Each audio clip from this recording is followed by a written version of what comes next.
Have you ever read a book you were so emotionally tied to that you found yourself literally rooting for the main character? That's a writing skill unto itself. I've got an author I'd like you to meet whose book will provide you with flashes of hope, romance, love, and unexpected twists. Stick around because we're going to learn more about her book and her writing process. Welcome to A Book Finds You podcast. This week's guest is Kae Wagner. Join us as she shares the inspiration behind her book, along with her writing process, routines, and challenges. And now, here's your host, best-selling author, Rob Jolles. Today's guest, Kae Wagner, is a writer's writer, writing in the genres of modern fiction, family drama, and Christian fiction. Kae writes fact-based, emotionally charged stories that will both break your heart and fill your soul with hope. Her latest book is Saturday Night at the Trailer Park. Thrilled to have you with us, and welcome to the show, Kae. Thank you, Rob. It's great to be here. Love what you're doing. Yes. Thank you. We're step by step, piece by piece, rung by rung. We're rolling through it. Anyway, really great to have you here. I jumped around and looked at your site. You've got a bunch of Saturday nights out there. So I'm curious. I normally ask somebody, how does a book find you? Because we rarely just sort of wake up and go, I'm going to write. But you've got a whole sort of series there, so I'll let you handle that question any way you want. Maybe it's more the genre, but how did it find you? So this book, this story, the series, has a story all unto its own. So the book found me, the inspiration for the book came from my dad. It was inspired by my dad.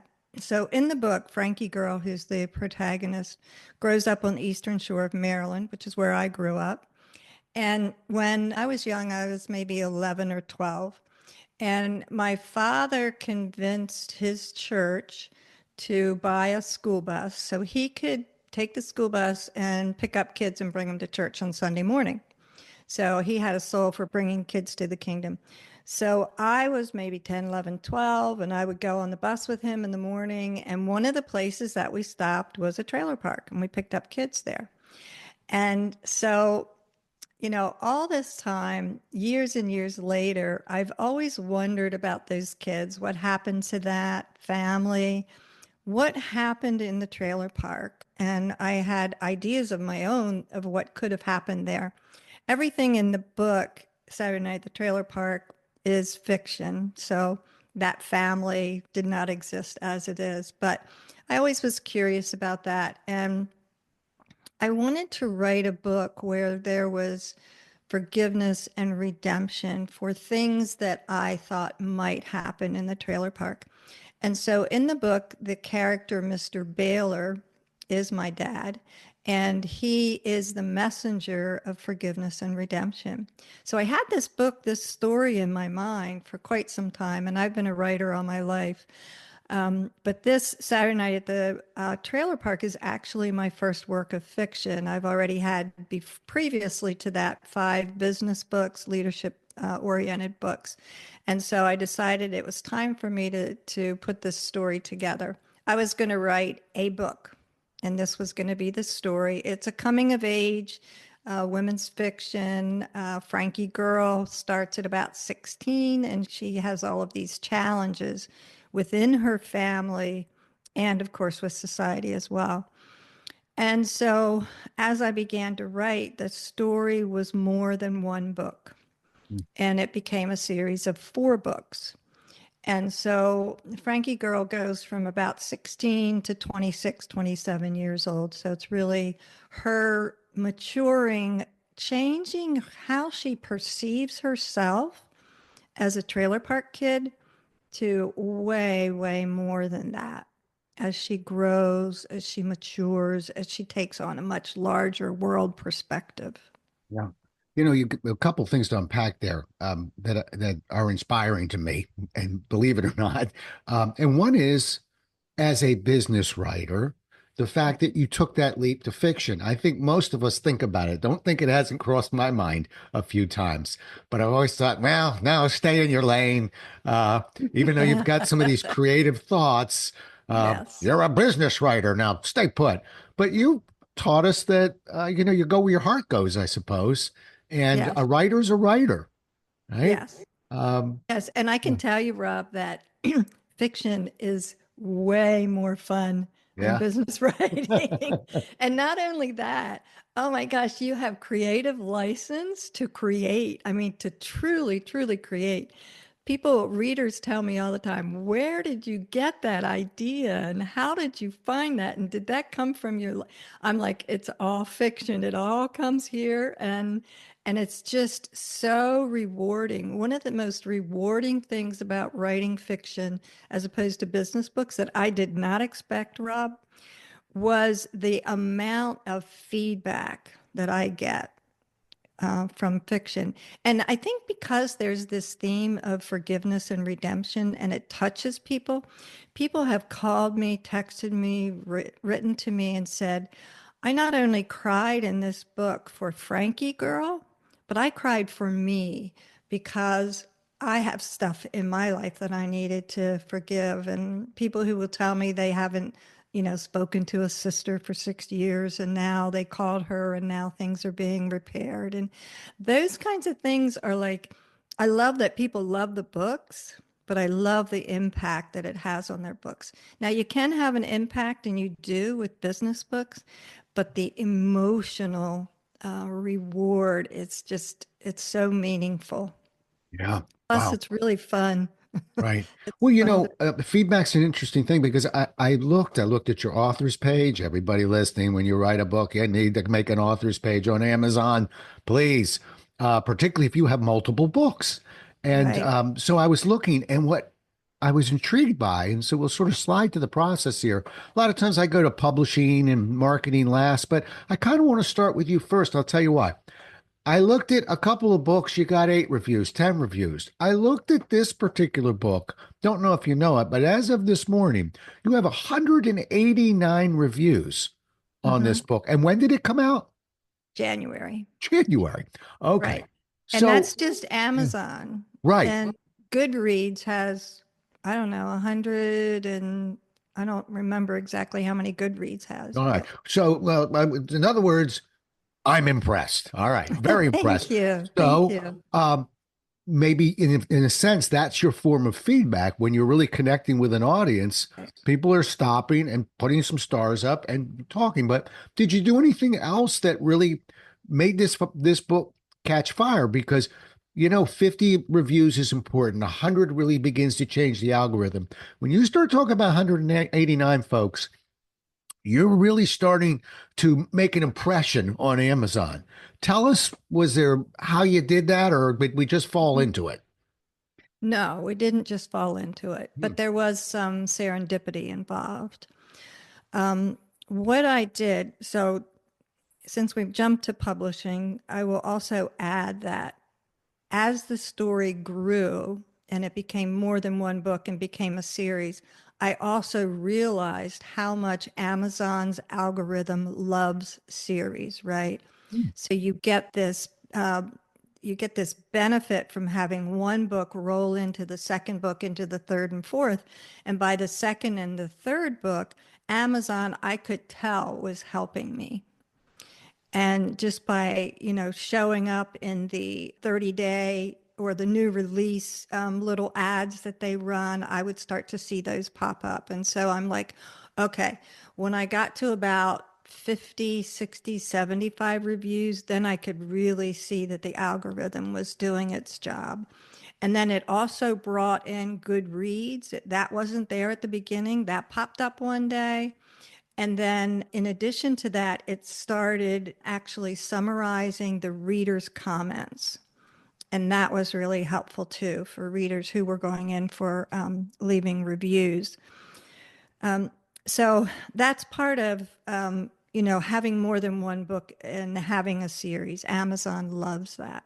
Hmm. But what I did with book one, so I've been a business writer, I've been a, business copywriter. I've written everything in terms of marketing. But what I decided to do was I'm in this for the long haul. And so I started using the book as my marketing tool.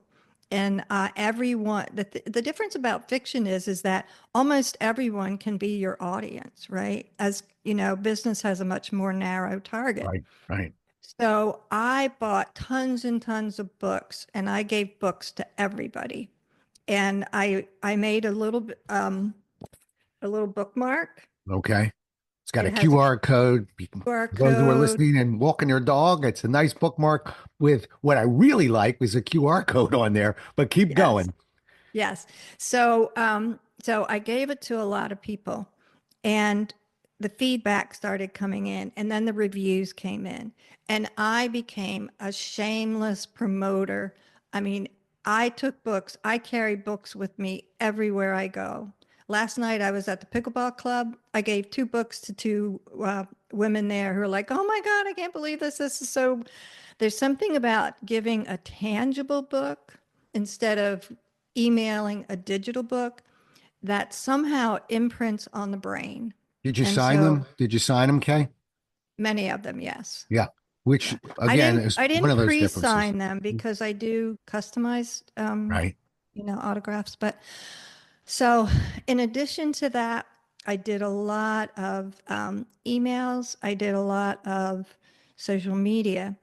One of the things that I did was I also, right after book one was written, I wrote a prologue. So by this time, I knew I was going to have a series. So I wrote a prologue. And the prologue is when Frankie's born. She's born as a preemie, and so she's a fighter from day one. And wanted to set up that idea in the reader's brain. Then I began to do a series of Facebook ads to the prologue as a free prologue. And I continue to do that now. So I published Saturday Night at the Trailer Park, book one, January 16th of this year. Book four will publish on New Year's Eve of this year. So all four books are coming out this year. It's a rapid release, not rapid in terms of 6 weeks, but a couple months between each one. That gives my readers the ability to review, wait, talk to their friends about it, invite me to their book clubs. I've gone to numerous book clubs and presented, which I love to do because I so deeply believe in this theme of forgiveness and redemption and want everybody to, you know, to have that, right? If there's anything in people's lives to be able to what I call clean up the junk, whether it's big stuff or little stuff, we all have it. So shameless promotion, tell everyone. And with fiction, I think it's easier to do that. Yeah. Wow. Okay. Well, let me just put a pin in a couple of pieces here. First of all, love the term shameless promotion. I don't know if I've ever told this story before, but when you start writing multiple books, the first time you come out of the gate, and for those who are in the process of finished thinking about it, it's work to write a book. And yet we seem to be almost embarrassed to ask people to buy the book. Yes, The we first do. time, Kay, the first time. The second time, we turn up the heat just a little bit more. I'm just telling people that are listening right now, you really don't have to wait till your fifth book to realize you have to shamelessly promote your book. And by shamelessly promote, we're just using some words there. It means never be embarrassed or ashamed to talk about your book. What you'll find is people are thrilled to hear about it. It's something, and as you said, very meaningful to have it physically put in your hand Yes, from the author with their name in it. And as you say, you customize them.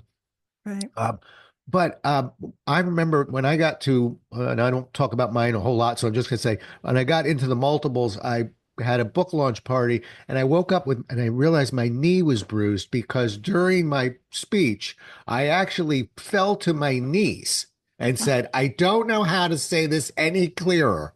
I'm begging you. I'm begging you to read the book, write a review, join this fight, help me fight for this book, and was thrilled I did it. So I just took me a bunch of books to get there.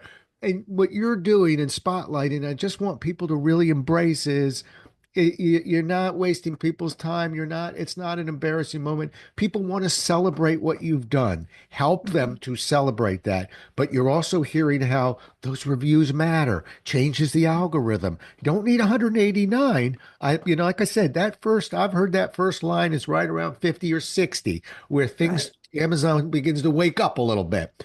But fight for your book. You work so hard for it. Take it across the finish line, and you're just doing a great job of reminding people not only how important it is, but it works. It works. Right. And you know what I discovered, Rob, which I found very interesting, is that many readers don't understand how to do a review. Right. They literally don't know how to do a review.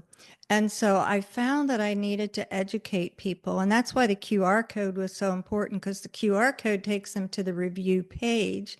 Right. Because if people know, you go to the page to buy the book. Well, not everybody scrolls down to where, post a review button is. And so I was a little surprised at how much educating I had to do for readers. Like people say, I read your book, I loved it. I said, okay, do you know how to do a review? I've never done a review.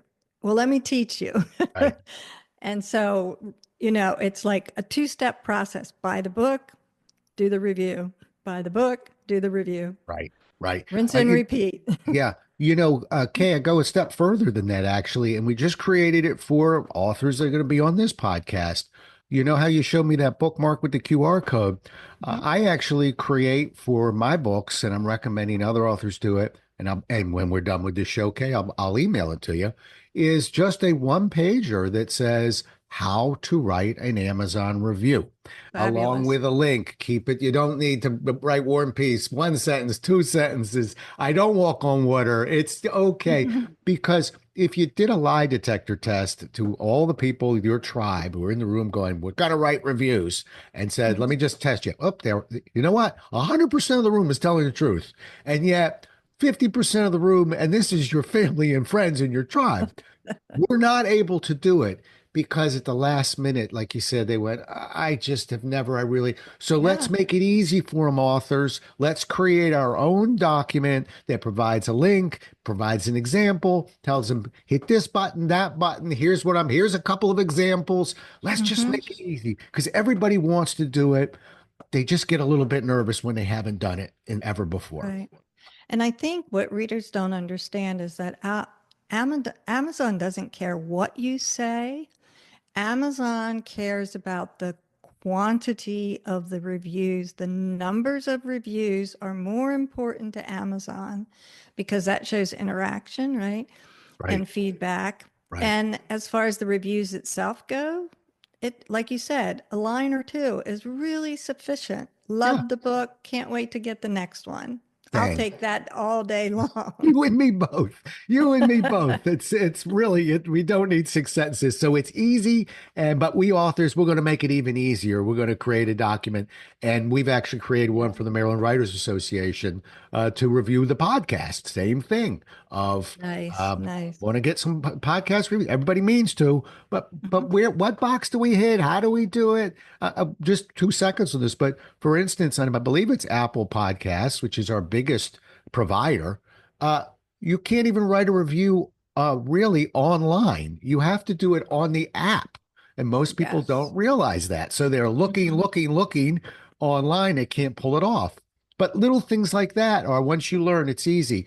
Let's help people with that. And so we will. Right. All right. Yes, I'm all about that. I'm with you on that one, Rob. Yeah, good, good. And thanks for letting me do a 180, drag us basically to that side of the conversation, because I really also want to hear about your writing routine and things like that. So let's Right. double back. Let's talk about sort of maybe you're a daily writer, maybe you're a weekly writer, but do you have a set routine that you could share with people? I do. When I first started with Saturday Night at the Trailer Park, I wrote every night from 10 o'clock in the evening until midnight for 90 days. Hmm. And I finished the first draft. When I wrote the second book, for some reason I could not do that schedule. So I started at 6:30 in the morning and wrote for 2 hours. And then I also did some writing throughout the day. So I think I finished that book in more like 60 days. Now my schedule is such that I write every day. Hmm. And the way that I write, I will write in 2 hour increments. So I'll write for 2 hours and then I'll do some of my consulting and business work. I'll come back, I'll write for 2 hours, do some business and consulting work, some promotions, play pickleball, whatever, and write another 2 hours. But I would also say to every writer who's listening to this podcast, I also will sit down, just like I did before I got on with you, and wrote for 10 minutes. I will write for 5 minutes. And here is a golden gem for everybody. I now dictate Hmm. and I go for a walk and I dictate and I can do 1,500 words. You can speak faster than you can write. There is cleanup after the dictation, but if you want to up your game in 2025, learn how to dictate to write. It takes a little shift in your brain, but I find that I become so immersed in the scene when I'm writing and walking, when I'm dictating and walking, that it gives it, it imbues it with a different sense of emotion. And I'm a discovery writer, meaning I sit down, I write, it comes to me. I know where I'm going, but the actual words and the actual characters that creep in that I wasn't suspecting all happen as a discovery writer. So there's just a couple of tips there. Just write as make a commitment to write every day, even if it's only 10 minutes. The act of writing and that commitment, you will find that you write way more than you expect to write. Yeah. And the other is try dictating and see if it works for you. What I do logistically, I go into my email on my phone, I create a new email, I hit the little mic down on the right-hand corner, and boom, I start dictating. Right. Well, It you it sort of transcribes it as I speak. So got it. you Yeah. got two steps done in one. Okay. You kind of half answered the question I was going to follow up with, which was a certain program you might be using, a dictation program, but you're not. You're just using you're just writing long emails basically, and then Yeah. oh, And then I send them to me. I hmm, send them to myself. There are apps out, and I did start using Easy Voice Recorder. hmm, Um, Easy Voice Recorder is a great app, but what happens is, and what I shortcut was the process. So if I use my email and speak into my email, it's automatically transcribed. It's already set up to email. And when I get it in my email, I copy paste it into my writer's program and clean it up. It's that simple. And I love it. It's not the only way that I write. I still love to write on the computer and I use a program called AutoCrit. But I just find that, I hop in the car and I go to the grocery store and I dictate on the way there and back. that's And that's so incredible. Yeah. yeah, so 500 words, go for it. No, you're one of the first authors I've met who uses that process, so I'm intrigued by it because I've never done that myself. You didn't lose me on, setting up a system. Some people, if it's Right. every day sounds rough for you, you find out it's like working out at a gym. If Right. it looks good on paper if you want to work out 7 days a week, but those are the people who will start in January and be done by February. So you really Or have to find. January 15th, right? Right, right. So you really have to find whatever works for you as long as you keep Mhm. coming to the gym. And so Right. to me, I see that as writing too. You can do it the way you just heard Kay do it. You can simplify it a little bit, but whatever it is, then that's your system, and you really want to be accountable to that system. But I've never used dictation before, and I'm intrigued Yeah. by it. And I'm already sitting here going, "Do I have a place to walk today? I wouldn't mind just seeing how that Yeah, try works." it out. Yeah, Try it yeah. out. No, I'm going to give it Yeah. a try. And Yeah, yeah, and you'll learn things like, saying next line to create a paragraph. uh-huh.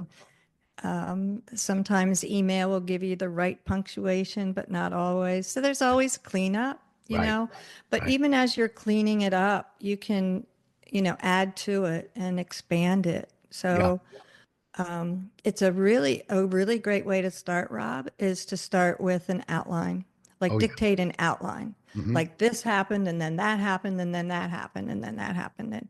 And so you're not writing the actual dialogue or the words. So to practice dictation, that's what I would recommend for Huh. people. Outstanding idea. That's a really good idea. So with practice, good. I love it. Let me ask you this question. Your 2 hour blocks piece, which again sounds great. How do you keep from straying? In other words, I was ready for I lock myself in the cellar, or I'm in a salt factory. I don't, wherever we're going, we try and get away from our computer and our phone and our email and everything like that. Doesn't sound like you do that. It sounds like you just sort of block it out, but you still have access. What keeps you from straying when you hear a bing for an email or a bing for a text or those little distractions that knock us off those 2 hours? Yeah, I am really not the poster child for focus, let me tell you. So I get, I do get distracted in those 2 hours. I have my phone on silence and I Hmm. turn it upside down so I don't see anything flash on the phone, right? I work, from a home office. We're in Florida. We got flooded in one of the storms. We had to have floors removed, everything. I have subs coming in and out of here, so I am distracted. I have a post-it note on my front door right now, do not disturb. But when I'm writing, truth be told, there are distractions. And sometimes life is like that. You have to handle them. But I think what's important about that and what sustains the writing cadence and the output is the commitment. And so the commitment is don't kill yourself with having to write 4,000 words a day. Don't kill yourself with having to write 1,000 words a day. Just say, I will write today.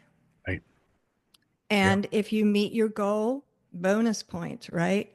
But to write every day is the commitment, and that's how it will happen. And you and I both know you get into the flow. I have to set a timer for the end of my 2 hours, or if I have an appointment, because I will get in the flow and all time will cease.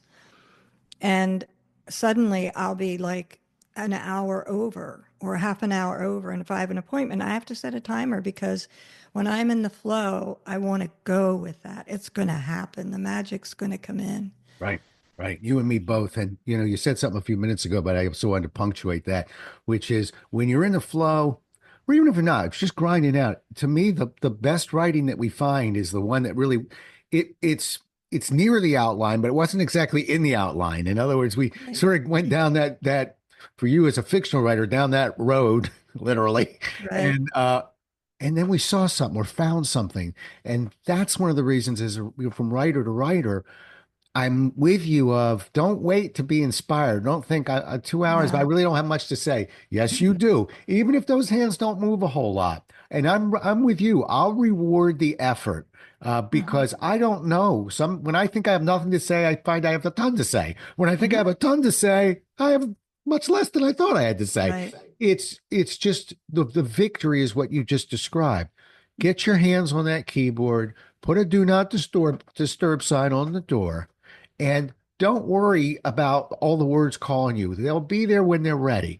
Right. So I just think that's so valuable because, Kay, you and I both know how many people that you bump into probably on a daily basis who say, wow, I've always wanted to write a book. Yes.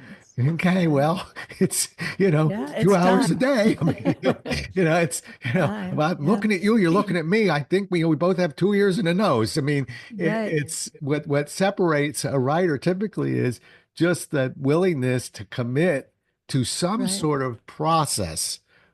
We don't judge ourselves on the success of that day. Right. We'll get there. We'll be at 6 months, Yeah. whatever it is, we'll get there.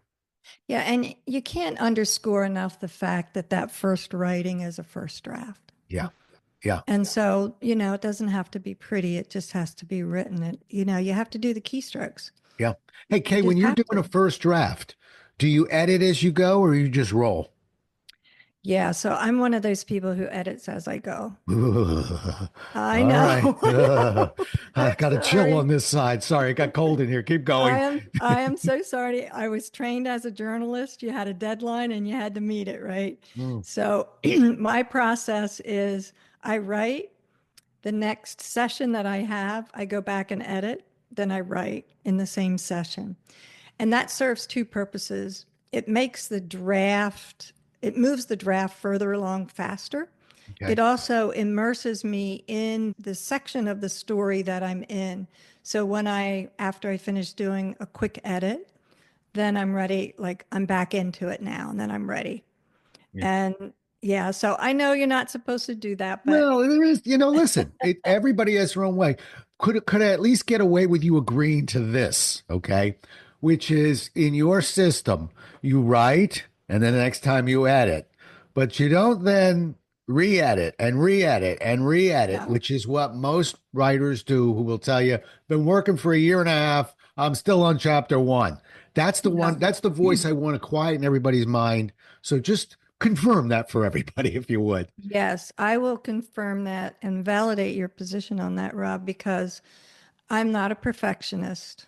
Um, it's really important for authors, for writers to understand there are two things that go on in a book. One is the story, and one is the writing. In the case of nonfiction, one is the problem solution, the other is the writing. They are two separate things. And the writing will never be perfect, but the story will be powerful. Right. And so you are the messenger for the story, and don't let perfection stop the world from getting the story because you want your writing to be perfect. Well said. And P.S. If we go conventional with a publisher, you're going to have an editor that's going to be changing some Right. things around anyway. So, Right. but okay. Then I officially like your process again. But more importantly, that because I'm teasing you, Kay, is that we all have our own way. It's again, Mhm. it's like swinging a golf club or running a race. We're all built differently. We all run differently. But if you can go from point A to point B, good.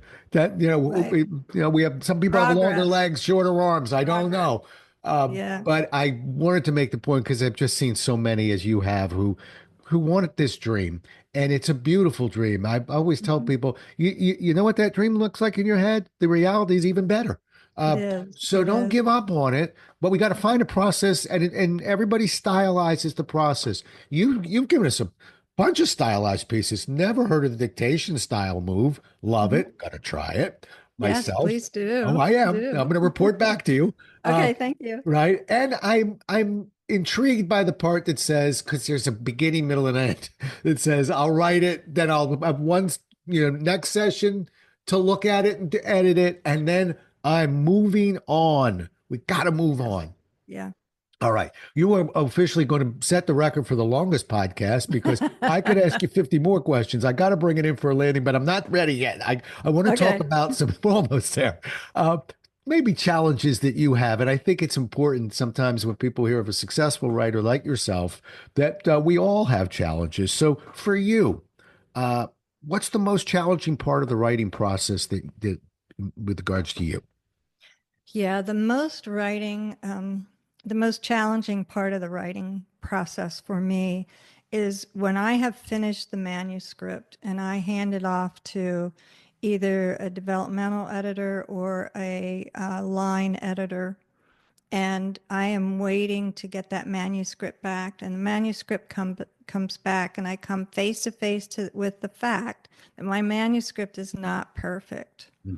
And there's something about that waiting where even before I get the revised manuscript back, where I have more self-doubt in that phase than I do any other time. I am, full out, charged up, writing the book, writing, writing, writing. I love seeing, words on the paper. I love the dialogue that I create. I love my characters. But when I am finished and I'm waiting, I am like, oh, I hope, you know. And it's weird for me that self-doubt comes in then because the books have been selling really well and the reviews are good. But I'm right now, even as we speak, waiting for a manuscript to come back. And I have to have another project that I immediately launch into to keep myself from just feeling bad. Like I just didn't do it perfect enough. I handed it off maybe too soon. And I know that I didn't. I handed it off exactly when I needed to, when the book was ready. The book's ready to go. It just needs to move to the next phase. Maybe I'm a little more attached than I think. Mm. And maybe that's, like I'm sad now. I'm not hanging out with my peeps. But so I am already into the next series. Right. Is it a sticking with Saturday night No, series? it's a new series. Oh, Yeah. can we hear The about it, or is it still under wraps? Yes. I respect Oh, that. I have to tell you, Rob, this is going to be so much fun. It's Midnight at the Back Gate, and it's the back gate of a Lottie frickin' dog country club estate. And the main character it's coming of age. She is 18, but her driver's license says she's 21. So she gets this job at the back gate as a security guard. And the back gate becomes, in the two-part series, becomes a metaphor for life. The people coming through the back gate have all these stories, right? And so she takes this little snarky attitude about these, rich people in the country club estates. But then she begins to see beneath the veneer of who these people really are and realizes that they are as broken as she is. Sounds wonderful. And I think you just answered a question, which is some writers will begin with the end in mind. Yes, And it sounds like you sort of have that end in mind, and now you're going to I go do. take a journey to get there. Yes. Very exciting. Very exciting. Oof, really interesting talking to you. It's been a like I said, pleasure. yeah, I have so many more questions, but how do people get a hold of you? So the best way to get a hold of me is to go to kaewagner.com. And I have the prequel or the prologue prequel to Saturday Night at the Trailer Park, which they can download for free. I have some other freebies on there. I have a newsletter they can sign up for. Um, and so my name is spelled Kae Glad you did that. Wagner, Wagner. So kaewagner.com is the best way to get connected and to become a part of my readers community and to see with the exciting things that are coming down the pike. Outstanding. And from what I've learned so far, I would go there if for no other reason that if you're looking to create a website for your book, something tells me Kay's dotted her I's and crossed her T's on this website. I'm looking. I have not seen the website. I've seen your Amazon authors page and your books lined up. I Yeah. got to tell you, I'm absolutely thrilled to have you on the show. I'm looking at the notes that I've taken. You've inspired me to take a look at maybe walking on that fictional side, which I've always thought about doing. Yes. Yes. You've Do. inspired me to take a walk with my recorder and see how that Yes. works. Because, boy, if I could do that and get some exercise while I'm writing, even Hmm. better. So, learned a bunch of things from you today. And anyway, just very grateful to have had you on the show. Thank you so much. Thank you, Rob. It's been a pleasure. Well, we'll do it again as well as we can next time, everybody. Until then, stay safe. Thank you for listening. If you enjoyed today's guest author, we'd love you to rate, review, and share this episode with others. If you'd like more information on today's guest or the Maryland Writers Association, please visit our website at marylandwriters.org. You can also find out about the history of the Maryland Writers Association by listening to our first podcast, Episode 0.